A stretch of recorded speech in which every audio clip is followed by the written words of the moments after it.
एक समय की बात है। एक गांव में एक किसान रहता था। उसका नाम रामदयाल था। रामदयाल अपनी पत्नी तारा और 3 पुत्रों के संग खेत के पास में एक झोपड़ी में रहता था। उसके बड़े पुत्र का नाम रमेश, मंझले का नाम उमेश एवं छोटे पुत्र का नाम भोला था। रामदयाल अपने खेत में काम करता था और उसके पुत्र खेती के कामों में उसकी मदद किया करते थे। एक दिन की बात है, रामदयाल, उसकी पत्नी एवं उसके तीनों पुत्र सो रहे थे। अचानक से रामदयाल की नींद खुलती है और वह देखता है कि चारों तरफ आग की लपटें हैं और उसकी पूरी झोपड़ी में आग लगी हुई है। रामदयाल किसी तरह से अपनी पत्नी और पुत्रों को आग से बचाकर बाहर लाता है। आसपास के सभी लोग इकट्ठा हो जाते हैं और किसी प्रकार से झोपड़ी की इस आग पर काबू पाते हैं। जब रामदयाल की नज़र उसके पुत्रों पर पड़ती है तो वह देखता है कि रमेश और उमेश आग से झुलसे हुए हैं। उसकी पत्नी और वह जोर जोर से रोने लगते हैं। लोगों की मदद से किसी तरह से उन दोनों को बैलगाड़ी पर इलाज के लिए ले जाते हैं। दोनों पुत्रों के इलाज के लिए उसे बहुत सारे रुपयों की आवश्यकता थी, जिसके लिए उसने अपने खेत को बेच डाला। कई दिन के इलाज के बाद भी उसके दोनों पुत्र ठीक नहीं हुए और एक एक कर दोनों की मृत्यु हो गई। रामदयाल के पास अब उसकी पत्नी और छोटा पुत्र भोला और जला हुआ झोपड़ा था। उसके खेत भी बिक गए थे और उसके पैसे भी समाप्त हो गए थे। रामदयाल मदद के लिए लोगों का दरवाज़ा खटखटाता है, परंतु किसी ने भी उसकी कोई मदद नहीं की। वह मायूस होकर अपनी जली हुई झोपड़ी के सामने पेड़ के नीचे बैठ जाता है। उसकी पत्नी उसके बगल में आती है और पूछती है कि क्या जी किसी से कोई मदद मिली? रामदयाल अपना सिर धीरे से हिलाता है और कहता है, नहीं, किसी से कोई मदद नहीं मिली। अपने माता पिता को इतना दुखी देखकर भोला पास के एक शिव मंदिर में जाता है। भगवान शिव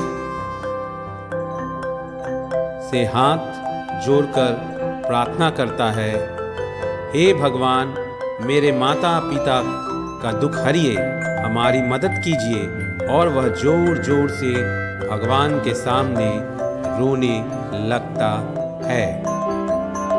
छोटे से बालक को भगवान के सामने रोता देखकर पुजारी उसके पास आता है और उसे भगवान का प्रसाद और एक फूल देते हुए कहता है, बालक दुखी नहीं हो। भोला पुजारी से प्रसाद और फूल लेकर तुरंत अपने पिता के पास जाता है और वह अपने पिता को पुजारी का दिया हुआ प्रसाद और फूल देता है और कहता है, यह भोलेनाथ का प्रसाद है। और कहता है, पुजारी जी ने दिया है। जैसे रामदयाल अपने हाथों में प्रसाद और फूल लेता है, तभी जोर जोर से हवा चलने लगती है।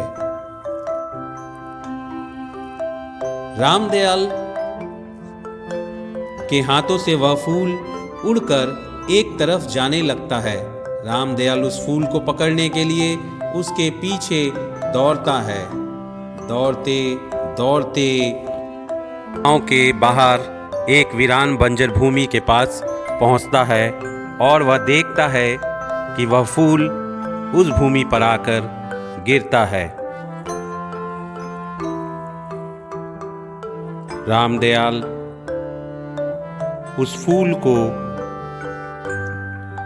जैसे उठाने के लिए उसकी तरफ हाथ बढ़ाता है, वह फूल गायब हो जाता है और वह लड़खड़ाकर उस जमीन पर गिर जाता है।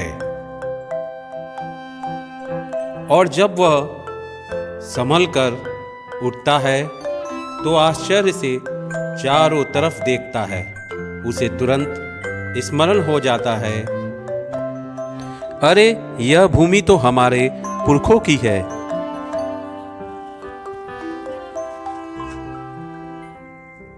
यह तो कई सालों से बंजर पड़ी हुई है, क्यों न मैं कड़ी मेहनत करके इसी को खेती के योग्य बनाऊं, जिससे मेरे परिवार का पालन पोषण हो सके।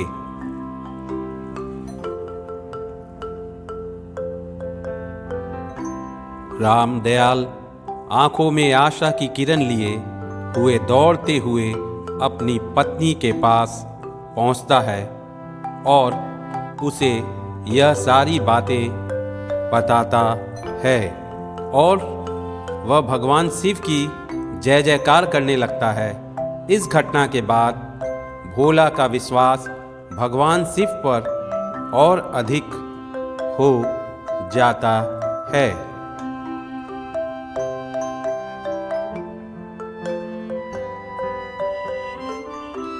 वह हर दिन मंदिर जाता एवं भगवान शिव की आराधना करता था।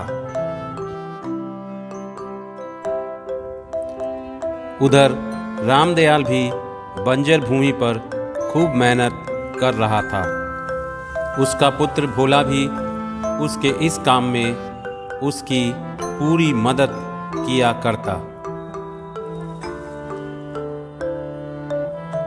एक दिन भोला जब अपने पिता रामदयाल के संग उस बंजर भूमि में काम कर रहा था, तभी अचानक उन्हें उस जमीन के बीचों बीच एक बड़ा सा पत्थर दबा हुआ दिखाई देता है। जमीन का यह पत्थर खेती के काम को बाधित करता।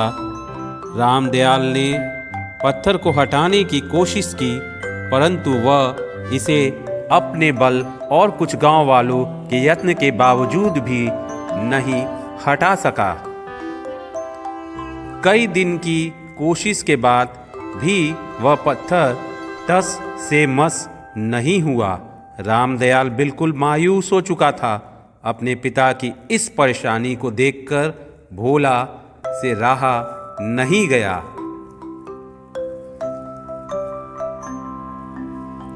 वह भगवान शिव से मदद की प्रार्थना करने लगा। वह बोला, हे भगवान शिव, हम पर कृपा करें और इस पत्थर को हटाने में हमारी मदद करें। उसी रात भोला को भगवान शिव का स्वप्न आया। उन्होंने भोला को कहा कि उसे जमीन में गड़े हुए पत्थर पर जल अर्पित करना है और ओम नमः शिवाय का 108 बार जाप करना है और कहना है भगवान शिव कृपा इस पत्थर को हटा दे। अगले दिन सुबह जब भोला उठा तो उसे ने अपने पिता को सारी बातें बता दी। उसके पिता ने भोले से कहा कि भगवान की आज्ञा का पालन तो करना ही पड़ेगा। भोला ने भगवान की आज्ञा का पालन किया और अगले दिन उस भूमि पर पत्थर पर जल अर्पित किया। उसने पत्थर के सामने एक दीपक जलाया और शिव मंत्र का जाप किया। अचानक उस पत्थर की जगह पर एक बड़ा शिवलिंग प्रकट हो गया और वह बंजर भूमि एक उपजाऊ खेत में बदल गया। भोला और उसके पिता रामदयाल आश्चर्यचकित हो गए और हाथ जोड़कर भगवान शिव को धन्यवाद अर्पित किया। उसने खेत में फिर से खेती शुरू की और कुछ ही समय बाद वह एक संपन्न किसान बन गया। भगवान भोलेनाथ की कृपा से उसने अपना नया घर भी बना लिया और उसके घर में खुशियां फिर से लौट आई। बोलो भगवान भोलेनाथ की जय।